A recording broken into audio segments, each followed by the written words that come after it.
A lot of these are like, mono scenes, but again, however you want to play it. And it's 10 minutes ish.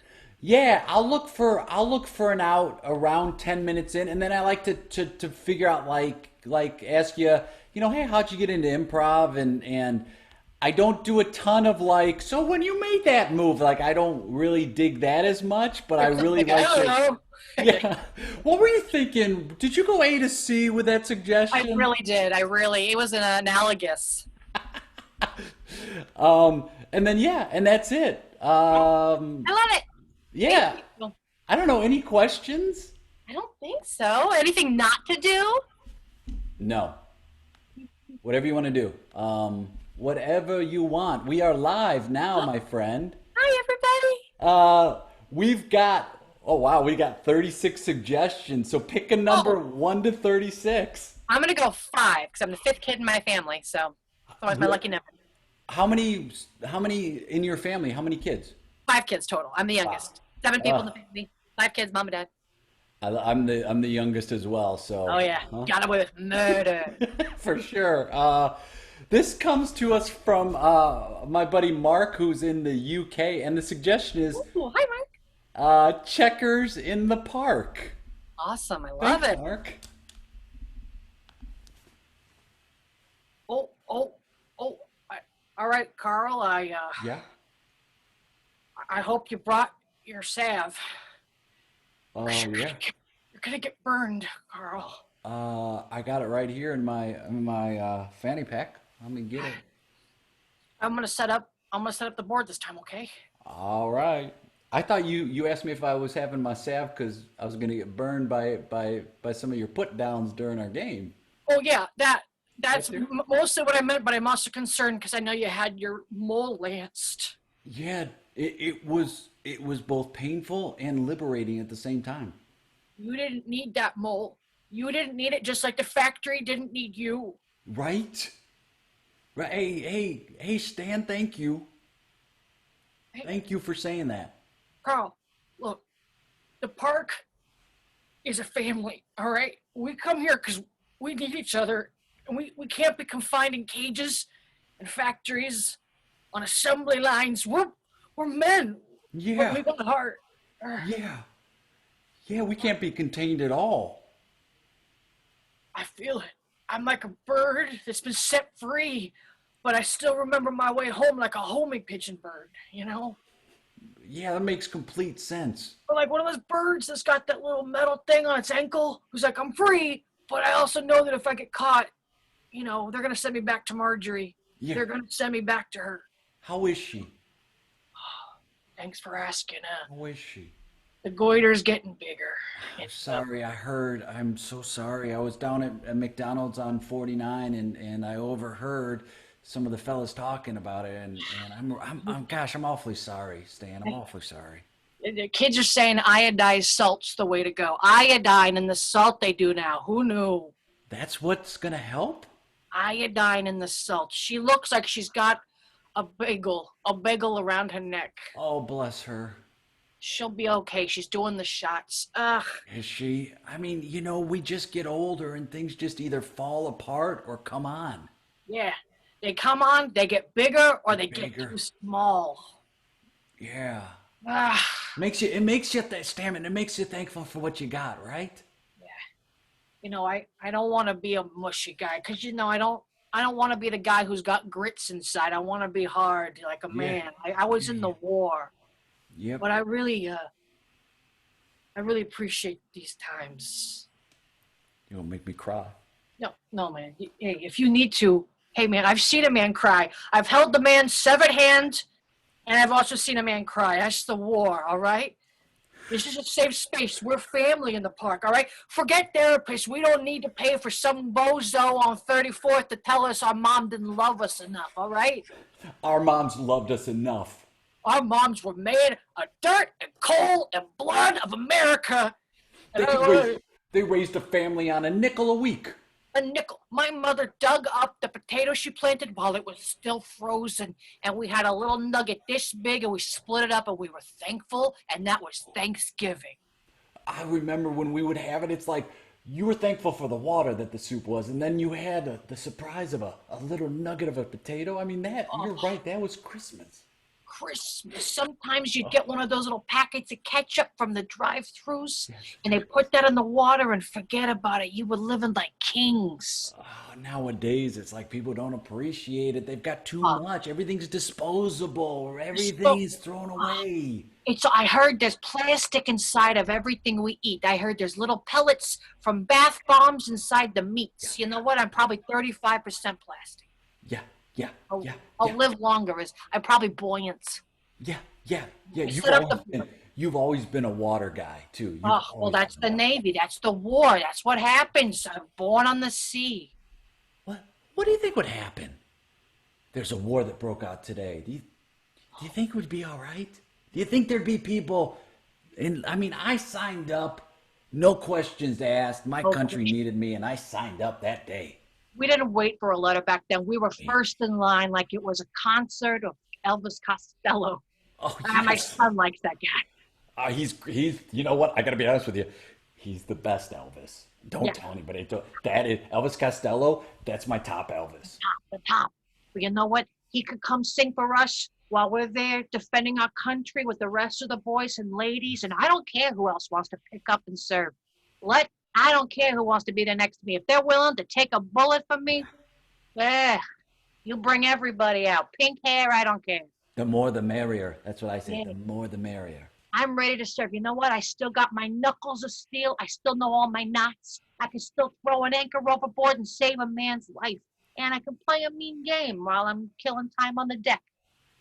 I think we should start playing, and we've been talking a lot about it.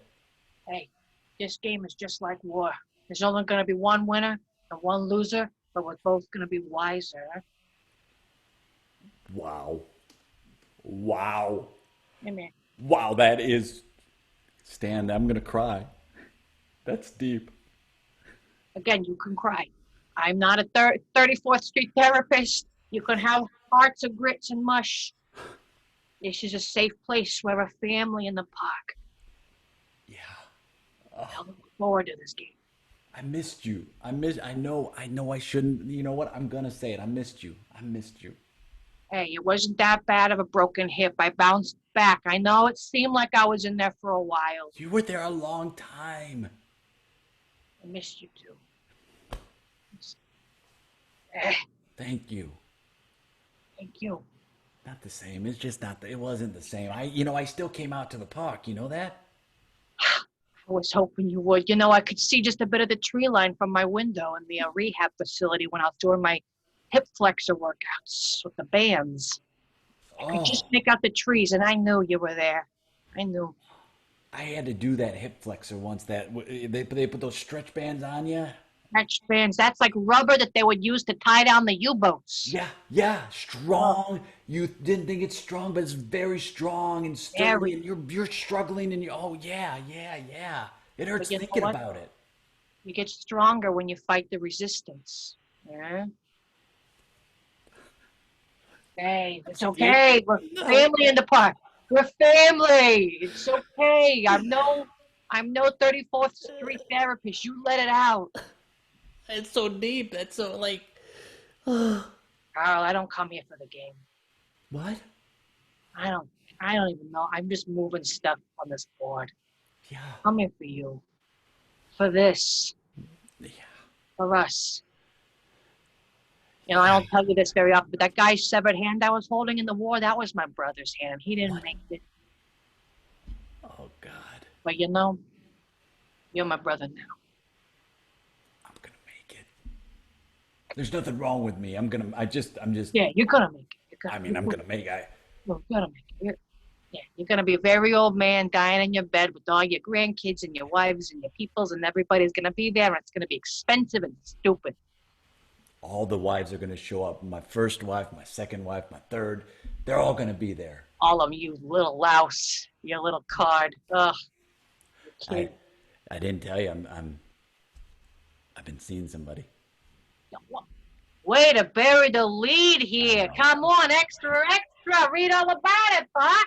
Yeah. Are you kidding me? No. I'm here talking about Marge's goiter like something to hang a hat on. What are you Why you holding on to me? I've been seeing she's my age. She's Oh, beautiful. nice. She loves me for me. Oh, Dan, it's the she loves first me time for me. you're dating in your age bracket. This is I know. wonderful. Finally, a glass of wine with a glass of wine. I know, and I didn't think I could do it, and I'm happy. Just Oh, want to tell you, I'm happy. I'm still she coming. loves you. I'm What? still gonna be here. Oh, you bring her with her, huh? I'll put Marge in the park bench. She loves the big squirrels, the big gray ones in winter. She loves them. Oh, they're so And good. They're so cute. you bring that lady of yours because you know what? You deserve love. You deserve happiness for who you are because those other girls, they didn't care. They were after your war pension.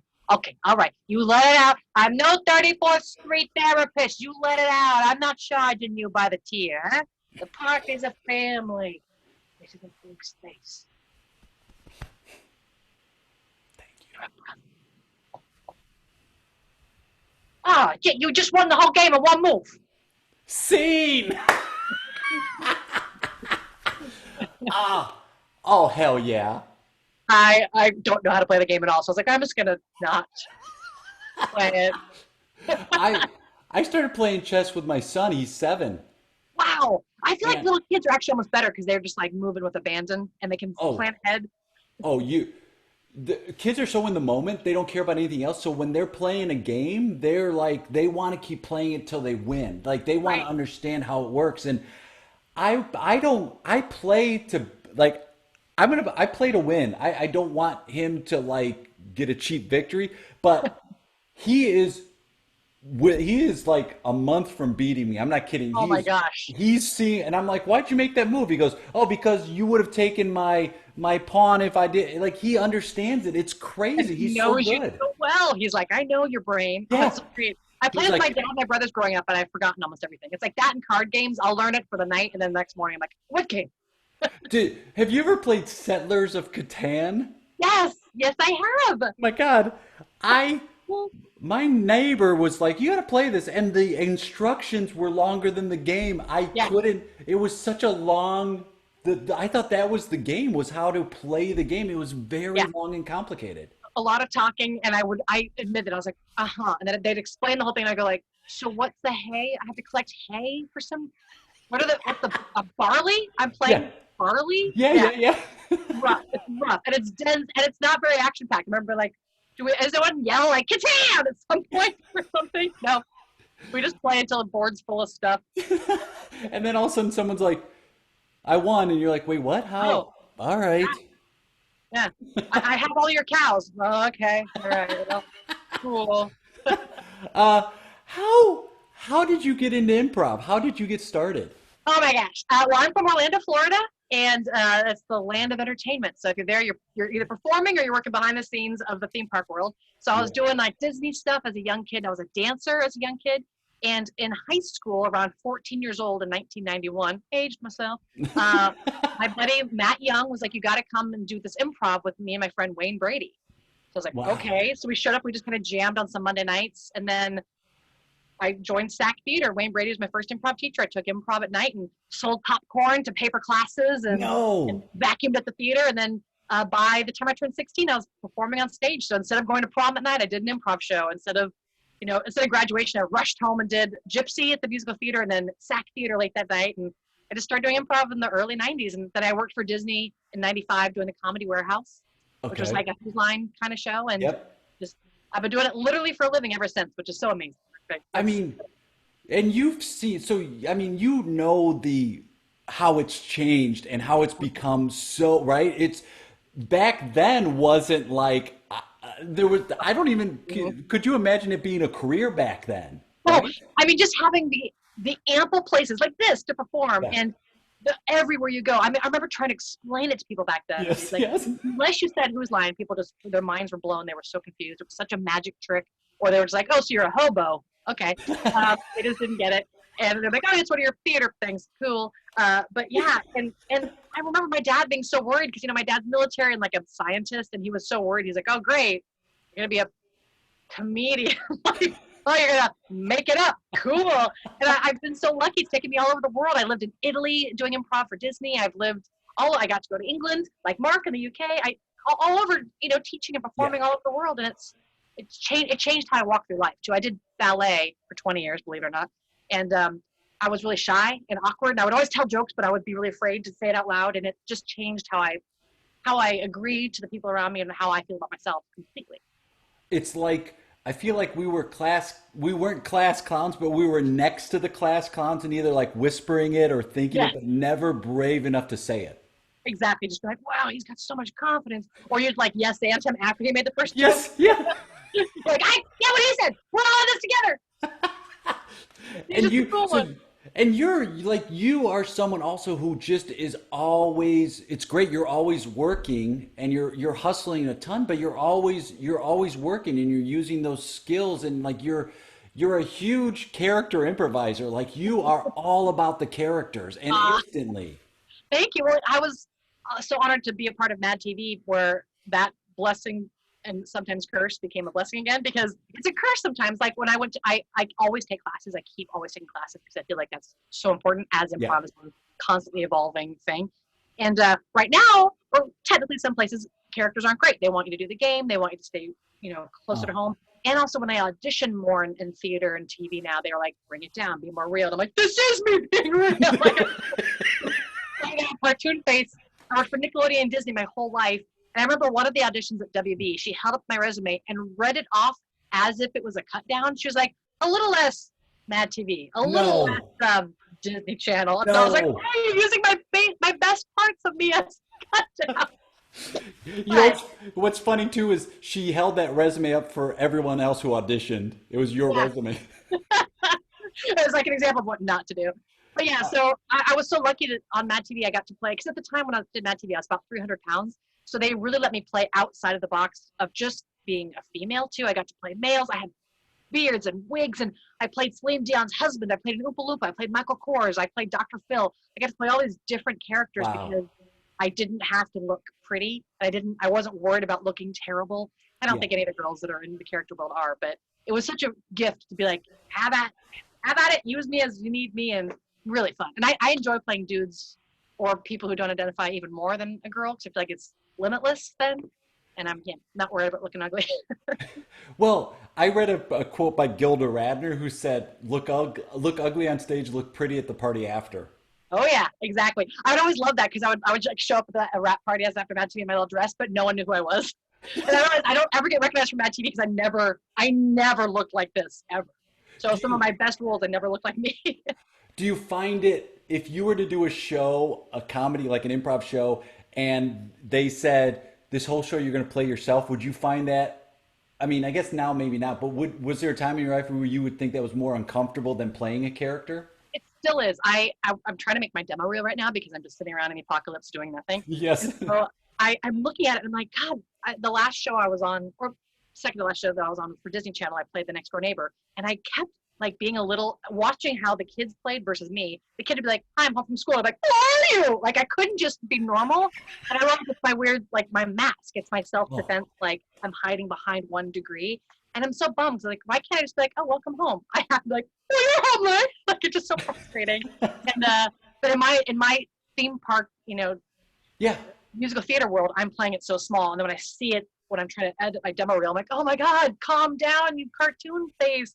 So yeah, I find it harder, and definitely like I'm worse at parties than I am in front of an audience of 1,000 for sure. Like I'm Oh, really subconscious at a dinner party, but I can be in front of 10,000 people and go out there with nothing and be fine. the worst show for me to do is in front of people I know. Oh, yes. That's the like. Do not tell me if I know who's in the like. That to me is so painful because you're so much more vulnerable, Yes, yes. and you're like, oh man, this person. I'm gonna the people you don't know, you never have to see again. Right, But the exactly. ones you know, where you're like, oh man, they're gonna see me later. Oh, and my characters have more confidence than I do. My characters are bigger and larger and more solid and have more history than I do. I don't know. I feel like I can be who I really want to be with them. But when I'm me, I'm like, How does shirt fit me? This shirt uncomfortable. yeah. And so I'm trying to. That's why I keep taking classes everywhere. Is I'm trying to make sure that especially when I played with you or I played at West Side, I'd get on stage and then quickly kind of assess like, okay, what's everyone's backgrounds and where does everyone kind of fit in? Yeah. Or try to kind of gel because you don't want to be the one person who's like, whoa, while everyone else is doing a pretty nice, solid mono scene, and you come in like a crazy old uncle. It's like, well, all right, they're not really doing that right now. So I think that's the thing is like always adjusting to what the group needs and what the audience needs and what the feeling is, and not being the sledgehammer and just really. That's why I also think it's important to take everywhere. Like, don't Yeah. get one theater, play everywhere. It's great to call one place home, but keep growing because it's constantly changing, and especially with the world. And you're right. Like there isn't a home anymore. Like all the theaters are closing, and now you have opportunities to take wherever you want from anybody you want right now more than ever. Yeah. It's And do wonderful. your own thing too, which is Do your great. own thing. Yeah. I love you talk about like you got to assess the room playing the show, but like the shows we played, it's like, oh, it's Jaime Moyer and Bill Cott and you. It's like Yeah. that is you're all sledgehammers, and that's the wonderful part. They just bust in, and that is so. It's easier, I feel like, to say come back, bring it down, than it is to go bigger. It's so much harder for people to just lose their shit, and they Yeah. get a real self conscious. So watching, I feel like when people watch you perform they go, "Oh wow, like that's a possibility." And having you play different genders and different characters, like you, sadly, we don't see that as much. We don't see the opportunity, at least for females, to kind of play a whole variety of different types of people. Right. Oh, yeah. And that's the cool thing about this craft is we don't have to have a costume or a set or fit in or, as long as you don't offend anybody. Yeah, Well, you mentioned Jaime Moyer. So I have like some favorites of shows I've done. I love opening night at Second City. I love yeah. doing Lorelli, obviously with Kelly. It's like she's a mind reader and it's always You magic. two are before Oh, we get. You two are so good together. well, thank you. Really, it's Oh, I mean, she makes it easy. I mean, yeah, she makes everyone look good. It's like how she walks through life. And we're both from a children's background, children's performer background. So she's one of the people who just lets you shine and then she'll shine. Like, it's just such a yeah, great gift taken. It's such yeah. her so much.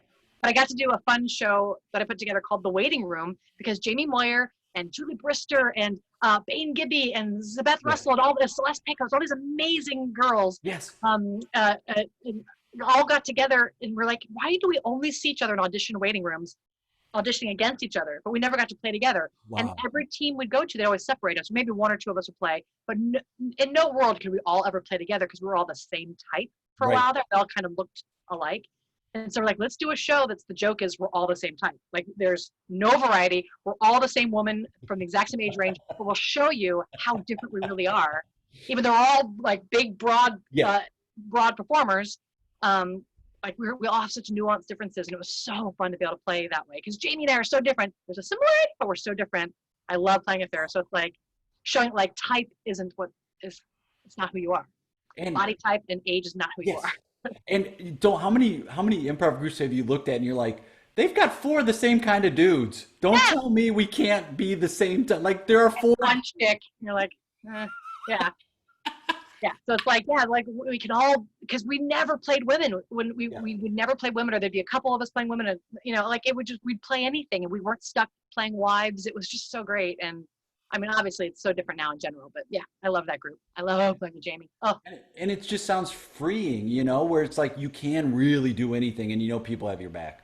yeah, and I teach or coach for comedy sports at Sunday team where I did, and we have the high school league, and one of my favorite things was coaching the high school league to the young improvisers at the all girls schools. Oh, Because the girl improvisers at the schools that were more integrated with each other would be very subconscious, but the all girl schools were like, yeah, like they were all really strong female players.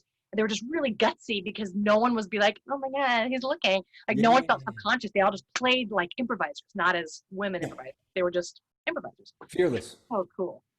Uh, where can people, if they want to follow you, reach out to you if they want, like, because you teach and coach, but like, Oh, what's the yeah. best way they can do that? They can check out Lauren P Comedy, Lauren P Comedy. That's my Instagram and Twitter, I think, and that'll lead you through to my Facebook. I think I'm Lauren Pritchard Comedian on Facebook, and they can check out the show Show Offs on BYU TV or any Disney Channel. I'm on 4 shows on Disney Channel, and yeah, and I think if you Google Lauren Pritchard, I'm the one who's not the famous musician. I'm the other. Well, anytime I get an opportunity to do a show, I'm reaching out to you. You're one of the first people I reach out to, and you're just so Uh, fun to play with. And thank you for oh, taking time out to play. thank you. It's an honor to see your name on my phone. I'm always like, oh. Thank you so Uh, much. Thanks for doing this and keeping the world happy. oh, you are welcome, and you are the best. I will talk to you soon, my friend. Talk to you soon. Stay safe. Bye.